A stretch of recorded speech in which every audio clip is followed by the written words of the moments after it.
TV910ಗೆ ಸ್ವಾಗತ. ನಾನು ಅಸ್ಫಿಯಾ. ನೀವು ಇನ್ನು ನಮ್ಮ ಚಾನೆಲ್ಗೆ ಸಬ್ಸ್ಕ್ರೈಬ್ ಆಗಿಲ್ಲ ಅಂದ್ರೆ ಈಗಲೇ ಸಬ್ಸ್ಕ್ರೈಬ್ ಆಗಿ ಪಕ್ಕದಲ್ಲೇ ಇರುವ ಬೆಲ್ ಐಕನ್ ಕ್ಲಿಕ್ ಮಾಡಿ, ಲೈಕ್ ಮಾಡಿ, ಶೇರ್ ಮಾಡಿ.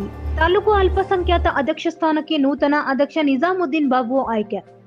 ಶಿಕ್ಷಣ ಮತ್ತು ಉದ್ಯೋಗ ಸಬಲೀಕರಣದ ಮೂಲಕ ಹಿಂದುಳಿದ ಅಲ್ಪಸಂಖ್ಯಾತ ಸಮುದಾಯಗಳನ್ನು ಮುಖ್ಯವಾಹಿನಿಗೆ ತರುವುದು ಸಮಾಜದ ಸಂವಿಧಾನಿಕ ಜವಾಬ್ದಾರಿ ಎಂದು ಪುರಸಭೆ ಮಾಜಿ ಸದಸ್ಯ ಮೊಹಮ್ಮದ್ ನೂರುಲ್ಲಾ ಹೇಳಿದರು.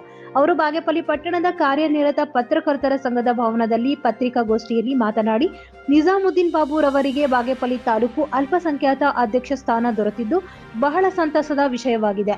ನಾವೆಲ್ಲರೂ ಅಲ್ಪಸಂಖ್ಯಾತ ವರ್ಗದ ಅಭಿವೃದ್ಧಿಗಾಗಿ ಒಟ್ಟಾಗಿ ಕೆಲಸ ಮಾಡೋಣ ಮತ್ತು ತಾಲೂಕಿಗೆ ಹೆಚ್ಚಿನ ಅನುದಾನವನ್ನು ಅಧ್ಯಕ್ಷರು ತರುವಲ್ಲಿ ಹೆಚ್ಚಾಗಿ ಶ್ರಮಿಸಲಿ ಎಂದು ಹೇಳಿದರು. ನೂತನ ಅಧ್ಯಕ್ಷ ನಿಜಾಮುದ್ದೀನ್ ಬಾಬು ಮಾತನಾಡಿ, ನನಗೆ ಅಲ್ಪಸಂಖ್ಯಾತ ಅಧ್ಯಕ್ಷ ಸ್ಥಾನ ಮಾನ ನೀಡಿದ ಶಾಸಕ ಎಸ್.ಎನ್. ಸುಬ್ಬಾರೆಡ್ಡಿ ಹಾಗೂ ಡಿ.ಕೆ. ಶಿವಕುಮಾರ್ ಮತ್ತು ರಿಜ್ವಾನ್ ರಶೀದ್ ರವರಿಗೆ ಧನ್ಯವಾದಗಳು ಅರ್ಪಿಸುತ್ತೇನೆ.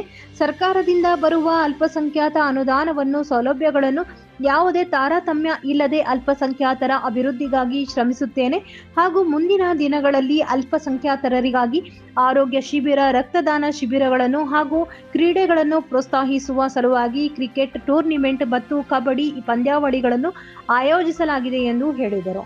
ಈ ಸಂದರ್ಭದಲ್ಲಿ ಸೈಯದ್ ಬಾಷಾ, ಜಬೀವುಲ್ಲಾ, ನೂರ್ ಬಾಷಾ, ಬಶೀರ್ ಅಹಮದ್, ಅಬ್ದುಲ್ ರಶೀದ್, ಕಂಡಕ್ಟರ್ ಇಮಾಮ್ ಮುಬಾರಕ್, ಫಯಾಜ್, ಫಕ್ರುದ್ದೀನ್ ಹಾಗೂ ಅಲ್ಪಸಂಖ್ಯಾತರ ಮಸೀದಿಗಳ ಅಧ್ಯಕ್ಷ ಪದಾಧಿಕಾರಿಗಳು ಇದ್ದರು.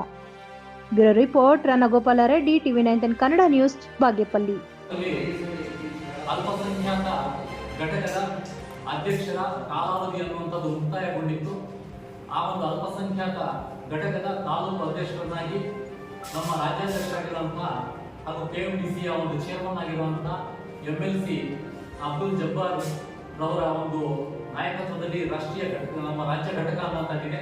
ಆ ಒಂದು ರಾಜ್ಯ ಘಟಕದಲ್ಲಿ ಅವರು ಜಿಲ್ಲಾಧ್ಯಕ್ಷರಾಗಿರುವಂತಹ ಕಲೀಮುಲ್ಲಾರವರಿಗೆ ನಿರ್ದೇಶನವನ್ನು ನೀಡಿದ ಮೇರೆಗೆ ನಮ್ಮ ಬಾಗೇಪಲ್ಲಿಗೆ 2ನೇ ಬಾರಿಗೆ ನಮ್ಮ ನಿಜಾಮುದ್ದೀನ್ ಬಾಬುರವರನ್ನ ಇಲ್ಲಿ 2ನೇ ಬಾರಿಗೆ ತಾಲೂಕಿನ ಅಲ್ಪಸಂಖ್ಯಾತ ಘಟಕದ ಅಧ್ಯಕ್ಷರನ್ನಾಗಿ ನೇಮಕ ಮಾಡಿದೆ. ಹಾಗೂ ಆದ್ದರಿಂದ ಅವರು ಈ ಒಂದು ಮುಂದೆ ಬರುವಂತಹ ದಿನಗಳಲ್ಲಿ ಅಲ್ಪಸಂಖ್ಯಾತ ಸಮುದಾಯದೊಂದಿಗೆ ಬೆನ್ನೆಲುಬಾಗಿ ನಿಂತು ಅವರು ಸಮುದಾಯಕ್ಕೆ ಬರುವಂತಹ ವಿಶೇಷ ಯೋಜನೆಗಳೇನಿದೆ ಆ ಯೋಜನೆಗಳಿಗೆ ಇಲ್ಲಿ ಸಮರ್ಪಕವಾಗಿ ಅನುಷ್ಠಾನವಾಗೋದಕ್ಕೆ ಅಂತ ಸಹಕರಿಸ್ತಾರೆ ಅಂತ ತಮ್ಮ ಮುಂದೆ ಹೇಳಕ್ಕೆ ನಾನು ಇಷ್ಟಪಡ್ತೇನೆ.